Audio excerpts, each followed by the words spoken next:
RS का paper number 1। सवाल कहाँ से आए, कौन सी किताब से आए, किस पेज से आए, चलिए चलते हैं। देखिए पहला जो सवाल था आपके आरएस मेंस पेपर फर्स्ट का, ठीक है, आरएस मेंस पेपर फर्स्ट का जो आपका पहला सवाल था वो सवाल था प्रस्तांतरीय। क्या नाम था? प्रस्तांतरीय।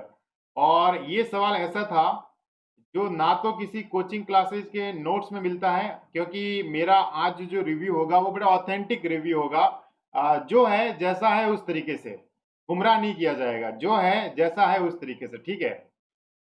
किसी कोचिंग क्लासेस के नोट्स में नहीं था और किसी किताब में भी सीधा सीधा नहीं मिलता है, किसी भी किताब में भी सीधा सीधा नहीं मिलता है। तो प्रस्थान त्रयी जो है वो राजस्थान में जिसने भी आरएस मेंस 2018 का एग्जाम दिया था, अगर आप उनसे पूछोगे तो 99% जो लड़के थे वो इसको छोड़ कर आए थे कि हमें नहीं पता था। लेकिन जो दूसरा सवाल था आपके, दूसरा सवाल था जो आरएस मेंस 2018 में पूछा गया था, वो पूछा गया था अर्जुन की तपस्या। Briefly describe the Arjuna's penance, ठीक है, स्कल्पचर जो था उसके बारे में पूछा गया था। ये सवाल भी लगभग 90% लोगों को नहीं आ रहा था। 10% ऐसे लोग थे जिन्होंने एनसीईआरटी पढ़ी थी। और मैं आपको बता दूं ये सवाल जो पूछा गया था कक्षा 12 की जो आपकी एनसीईआरटी है, कक्षा 12 की एनसीईआरटी में 3 भाग है, पार्ट 1, पार्ट 2 और पार्ट 3। तो इसमें आपकी जो पार्ट 1 है कक्षा 12 की एनसीईआरटी की पार्ट 1, उसमें आपको यहाँ लिखा दिखाई देगा अर्जुन की तपस्या। ये देखिए अर्जुन की तपस्या को दिखाया गया है। इसके पीछे वाला भी पेज है, पेज नंबर 109 है, ठीक है ना। इस एनसीईआरटी कक्षा 12 की एनसीईआरटी के भाग 1 का पेज नंबर 109 और इसके पीछे वाला भाग 108 जहां पर इस चित्र भी दिया गया है। तो यहां से आपके आरएस में सवाल पूछा गया था अर्जुन की तपस्या का सवाल। और मैं आपको बता दूं कि अगर 2018 के अगर आपको कहीं पे नोट्स मिले किसी भी कोचिंग क्लासेस के, तो ना तो वो किसी कोचिंग क्लासेस में था, किसी कोचिंग क्लासेस के नोट्स में था, और ना ही जो है ऐसी कोई बुक थी विशेष रूप से जो आमतौर पर चलन में थी। वैसे तो बुक होगी, चलन में थी जिसको 99% लड़के पढ़ते हो और उस किताबों में था, ऐसी कोई भी एक किताब नहीं थी।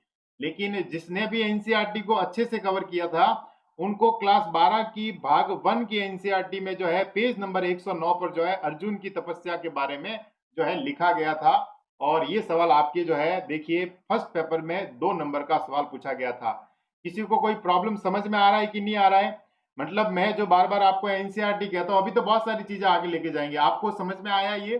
ठीक है, समझ में आ रहा है आपको कि किस तरीके से, मतलब एक चीज आपको इससे ये समझनी है कि एनसीईआरटी पढ़नी है, और इससे पहले मैंने आपको बताया था कि कौन कौन सी किताबें पढ़नी है, ठीक है। आगे बढ़ते हैं। अच्छा भाइयों, बहुत मेहनत लगी थी इसमें। ये जो है एक एक चीज ढूंढने में बड़ा टाइम लगता है टू बी। आरएस मेंस 2018 का जो पेपर था उसमें 2 नंबर का सवाल पूछा था राजस्थान के आर्ट एंड कल्चर से। और जब मैंने YouTube पर पढ़ाना शुरू किया था पिछले 4-5 महीने से, पहले मैं ऑफलाइन पढ़ाता था, तो मैंने आपको बताया था कि अगर आप राजस्थान की तैयारी करते हैं, राजस्थान यानी राजस्थान के जो सब्जेक्ट्स है, तो उसमें सबसे पहले राजस्थान के इतिहास को मत पढ़िए, राजस्थान की कला एवं संस्कृति को पढ़िए, क्योंकि ये बहुत ही जरूरी है आपको पढ़ना। दैट इज वेरी इंपॉर्टेंट, ठीक है ना, आपको पढ़ना बहुत ही जरूरी है, ठीक है।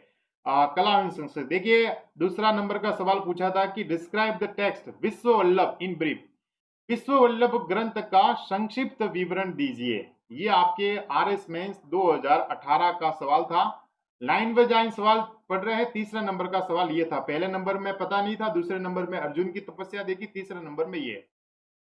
देखिए वैसे तो अगर आप लक्ष्य की किताब खरीदते हैं तो लक्ष्य की किताब में ये जरूर मिलता है कि विश्व वल्लभ ग्रंथ जो था, विश्व वल्लभ ग्रंथ, उस ग्रंथ के रचयिता जो थे वो चक्रपाणी थे। लेकिन ये जो सवाल आपका पूछा गया था ये सामाजिक विज्ञान कक्षा 8, ठीक है ना, राजस्थान बोर्ड की जो है, राजस्थान बोर्ड आरबीएससी, आरबीएससी की सामाजिक विज्ञान की कक्षा 8 की पेज नंबर 185, पेज नंबर 185 में आप देखिए चक्रपाणी जी मिश्र का उल्लेख है। और चक्रपाणी मिश्र के तहत जो है उनके द्वारा लिखे गए 4 ग्रंथ है, जिसमें विश्व वल्लभ है, मुहूर्तमाला है, व्यावहारादर्श है और राज्याभिषेक पद्धति है, ठीक है ना। और ये जो आपके सवाल पूछा गया बिल्कुल ये महाराणा प्रताप के, देखिए महाराणा प्रताप के दरबारी पंडित थे चक्रपाणी मिश्र और उनके द्वारा लिखित विश्व वल्लभ ग्रंथ। और ये विश्व वल्लभ ग्रंथ जो था ये वराहमिहिर की जो व्रत संहिता थी उसका मुख्य आधार था। उसका क्या था? मुख्य आधार था। ये सवाल आपके कक्षा 8 की पेज नंबर 185 से जो है पूछा गया था। ठीक है, तो ये जो सवाल है, ये जो सवाल आपका पूछा गया, अब आपको सोर्स पता लग रहा है कि जो मैं बार बार बताता हूं कि आरपीएससी का झुकाव जो हुआ है, आरपीएससी का झुकाव जो हुआ है, वो झुकाव हुआ आप देखिए, या तो एनसीईआरटी की तरफ वो ज्यादा जो है वहां से सवाल पूछ रही है, Rajasthan board of secondary education से सवाल पूछ रही है, राजस्थान सरकार की ऑफिशियल वेबसाइट्स जो है उनसे सवाल पूछ रही है, ऑफिशियल डॉक्यूमेंट्स जो है उनसे सवाल पूछ रही है। कई लोगों को ये सवाल आता था जिन्होंने बोर्ड की किताबों को पढ़ा था, या ऐसे जिन्होंने जो है कई कोचिंग क्लासेज में था लेकिन केवल नाम के रूप में उपलब्ध था कि महाराणा प्रताप के दरबार में चक्रपाणी एक व्यक्ति थे और उनके द्वारा जो है एक ग्रंथ लिखा गया था, विश्व वल्लभ ग्रंथ। केवल नाम मिलता है, जैसे लक्ष्य की किताब मैं कहता हूं पढ़ने के लिए, क्योंकि लक्ष्य की किताब ऐसी है कि वो फिर भी आपको आरएस के एग्जाम के करीब लेके जाएगी, लगभग लगभग सवाल जो है आपको उसमें से मिलेंगे। लेकिन मैंने जब बुकों का क्लासिफिकेशन किया था तो मैंने आपको बताया था कि कुछ आपको अनिवार्य किताबें पढ़नी है, और उस अनिवार्य किताबों को मैंने आपको बताया था कि ये जो अनिवार्य किताबें होगी उसमें एनसीईआरटी और राजस्थान बोर्ड की किताबें, और मैंने ये भी बताया था कि वो कौन कौन सी थी। ठीक है ना, अगर जिन्होंने मेरी वीडियो को नहीं देखा है तो बुक वाले वीडियो को जरूर देख लीजिएगा। ठीक है, तो ये क्लियर है कहां से सवाल आया, विश्व वल्लभ ग्रंथ। ठीक है, आप सबको आई थिंक क्लियर हो जाना चाहिए, जो भी घर पर तैयारी कर रहे हैं, जो किसी कोचिंग क्लासेस के भरोसे प्रिपरेशन कर रहे हैं, जो किसी कोचिंग क्लासेस के नोट से प्रिपेयर कर रहे हैं, किताब है। ठीक है, आप सबसे रिक्वेस्ट है कि जो है पढ़नी है वो फॉर्म में पढ़ना है, कि ये कक्षा 6 से इंग्लिश और हिंदी दोनों में आपको करूंगा कि सारी किताबें एक जगह आपको ढूंढने की जो है। ये सवाल था डूंगर जी ज्वार जी। वैसे तो डूंगर जी ज्वार जी के बारे में बहुत सारी किताबों में लिखा हुआ है। ठीक है ना, अगला सवाल राजस्थान के इतिहास से आरएस मेंस 2018 में सवाल पूछा गया, और ये भी सवाल आप देखोगे तो सीधा सीधा जहां पर चक्रपाणी मिश्र लिखा था उसके ऊपर वाले या पास वाले पेज पर आप देखिए कि ये जो था पेज नंबर 185 था, तो ये देखो पेज नंबर 136 इससे पहले लिखा गया था। ठीक है ना, पेज नंबर 136 पर आप देखिए कि ये जो है लिखा हुआ मिलेगा राजस्थान की कक्षा 8 की जो किताब है। अब उसमें क्या है कि एग्जामिनर ने सवाल यहां से बनाए ना, तो उनका मॉडल आंसर भी यहीं से बनता है। जब उनका मॉडल आंसर भी यहीं से बनता है तो आप देखिए कि आपका उत्तर और आरपीएससी के उत्तर में जो है संभावना ज्यादा होती है, कंटेंट भी अच्छा मिलता है। जैसे डूंगर जी ज्वार जी 1857 की स्वतंत्रता के समय सीकर क्षेत्र में डूंगर जी ज्वार जी नामक काका भतीजा बड़े प्रसिद्ध सेनानी रहे हैं। जी इन्होंने अंग्रेजों की बीकानेर व जोधपुर की सेना से संघर्ष किया है। अपने बलिदान के कारण वे लोगों के गीतों में अमर हो गए हैं।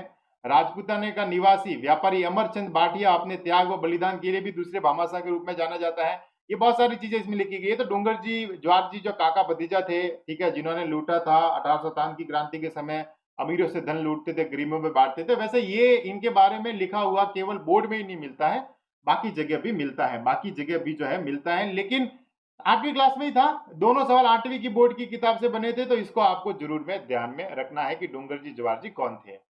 ठीक है, अब मैंने आपको बताया था कि कुछ सवाल ऐसे हैं जो सीधे सीधे, कुछ सवाल ऐसे हैं जो सीधे नहीं है।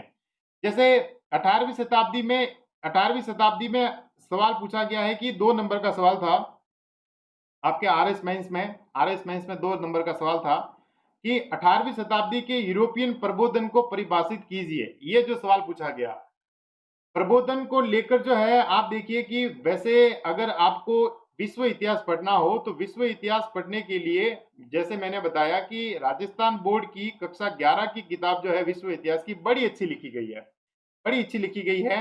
लेकिन इसमें प्रबोधन का उल्लेख जो है वो नहीं मिलता है। मैं आपको बता दूं कि इसमें प्रबोधन का उल्लेख नहीं मिलता है। तो ये जो यूरोपियन प्रबोधन का सवाल आया था, ये एक्चुअल में जैसे आप किसी भी कोचिंग जहां से भी आपने कोचिंग की है उस कोचिंग के नोट से आप पढ़ सकते हैं, नोट्स में अवेलेबल था। उनका पूछा गया अगला, वो ये था कि हड़प्पा स्थलों से प्राप्त कांस्य मूर्तियों पर एक लघु लेख लिखिए। 5 नंबर का सवाल पूछा गया प्राचीन भारत के कला एवं संस्कृति से।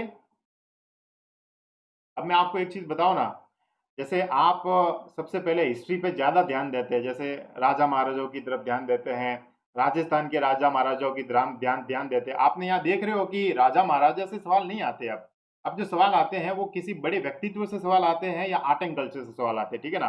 तो प्राचीन भारत की आर्ट एंड कल्चर से ये सवाल था। और वैसे मौर्य वगैरह मिली है उनके बारे में, जैसे मोहनजोदड़ो में ये नर्तकी काशी की मूर्ति वगैरह मिली, तो इसमें बहुत अच्छे तरीके से जो है डिटेल दे रखी थी। तो आप कक्षा 12 की जो राजस्थान बोर्ड की किताबें हैं उसको ध्यान में रखिएगा। और इस किताब में आप देखिए पेज नंबर जो था, ये पेज नंबर था 33 नंबर, पेज नंबर, एक मिनट, हाँ, पेज नंबर 33 से जो ये आपका सवाल पूछा गया है कक्षा 12 की राजस्थान बोर्ड की किताब से, तो इसको जरूर ध्यान में रखिएगा। 5 नंबर का ये सवाल था।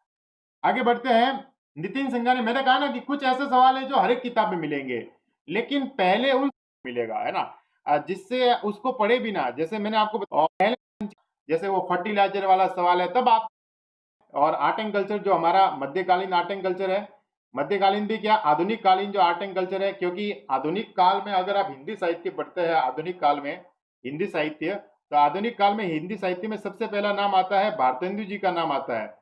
उसके बाद में एक युग आता है द्विवेदी युग, आपने पढ़ा होगा साहित्य जो है। और उस किताब था कि मौलेला कलाकारों द्वारा टेराकोटा वस्तुओं के निर्माण में प्रयुक्त विधि का वर्णन कीजिए, ठीक है ना। Describe the method used by Molela artist in preparing the terracotta object. अब आप सभी को पता है कि नाथ द्वारा के मौलेला गांव में जो है मिट्टी के खिलौने बनाए जाते हैं जिसको टेराकोटा कहते हैं। लेकिन इसमें जो विधि थी, इस विधि का उल्लेख कोचिंग क्लासेस के नोट्स में कहीं नहीं मिलता है।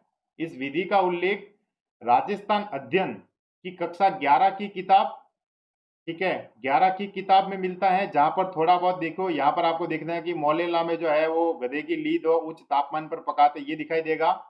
और कक्षा 12 की राजस्थान अध्ययन की जो किताब है उसमें पेज नंबर 138 में तो स्पष्ट रूप से लिखा हुआ है कि मौलेला के कलाकार मिट्टी के साथ लगभग 1/4 अनुपात में गोबर मिलाकर जमीन पर थाप देते हैं और फिर उसी पर हाथ या बहुत साधारण उपकरणों से तरह तरह की आकृतियां उकरते हैं। इसे 1 सप्ताह तक सूखने देने के बाद 800 डिग्री तापमान में पकाकर गेरुए रंग से रंग दिया जाता है। इस तरह से जो है इस लेवल तक कवर नहीं किया गया, बहुत सारी चीजें जो है वो मिस कर दी गई है। इसलिए मैंने आपको बताया था कि कुछ किताबें ऐसी हैं जो आपके लिए अनिवार्य प्रवृत्ति की है, और उसके बाद में कुछ कुछ आपको किताबें पढ़नी है, ठीक है ना। अनिवार्यों में मैंने आपको बताया था कि एक तो आपको आरबीएससी की किताबें पढ़नी है और एक आपको एनसीईआरटी की किताबें पढ़नी है। अब ये राजस्थान अध्ययन की 4 किताबें आती हैं जो राजस्थान बोर्ड की है, राजस्थान अध्ययन की 4 किताबें आती हैं, ठीक है ना। एक आती है कक्षा 9 की किताब, एक आती है कक्षा जो बच्चों को बताता भी हो आपके एग्जाम के, अगर आपने खुद ने राजस्थान की इतिहास को ठीक से पढ़ा है तो आप खुद भी जो है लिख पाओगे। तो इसके लिए कोई सीधा सीधा मैं कहूँ कि कारण, अगर सीधा सीधा अगर आपको देखना है तो इसमें कोई स्पेक्ट्रम जो है उसमें भी था, पेज